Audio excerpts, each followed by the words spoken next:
The first siren always came too early. The second always came too late.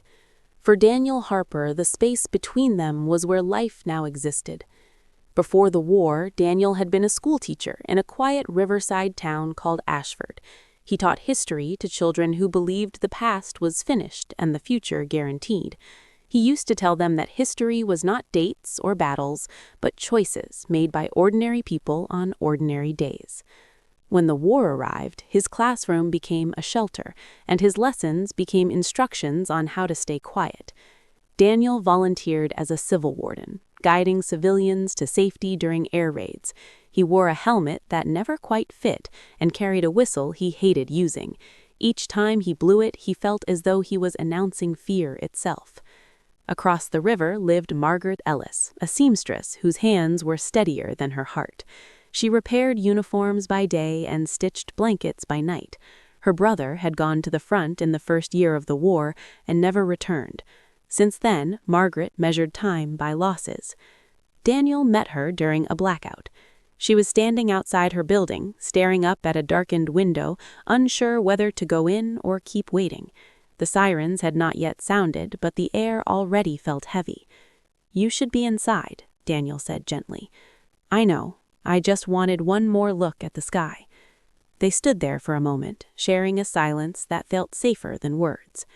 After that night, they began to see each other often, not by plan, but by pattern. During sirens, during quiet hours, during moments when the world seemed to hold its breath. They never spoke of love.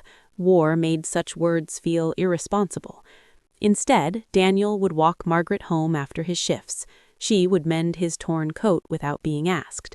Sometimes they sat by the river, watching reflections ripple and break, pretending they were not listening for planes.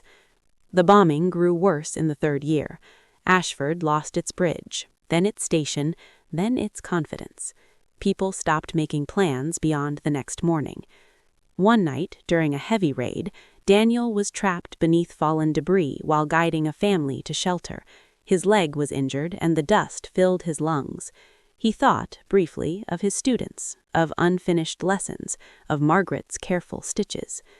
When he woke, the world felt farther away.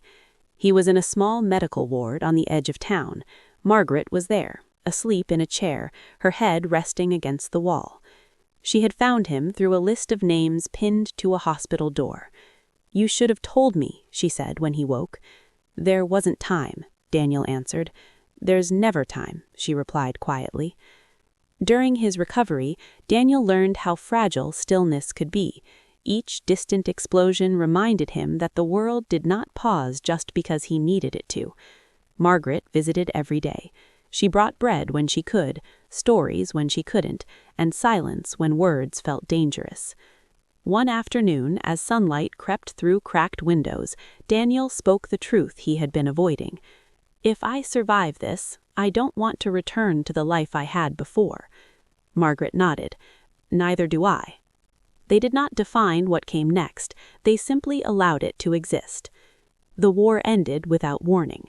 One morning, there were no sirens. People waited, suspicious of the quiet. Hours passed, then days.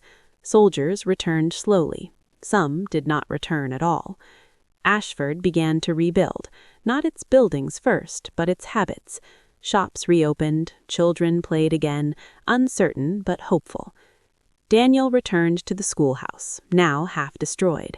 He stood in the doorway, imagining desks, chalk, voices.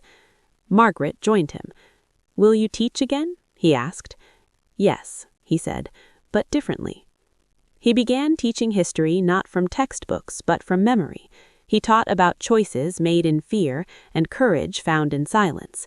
He taught that survival was not the same as living. Margaret opened a small workshop near the river. She stitched clothes for children who had outgrown grief faster than their shoes. In the evenings, when the town lights flickered on, Daniel and Margaret walked the rebuilt bridge together. Sometimes, when the wind was just right, Daniel imagined he could still hear the sirens.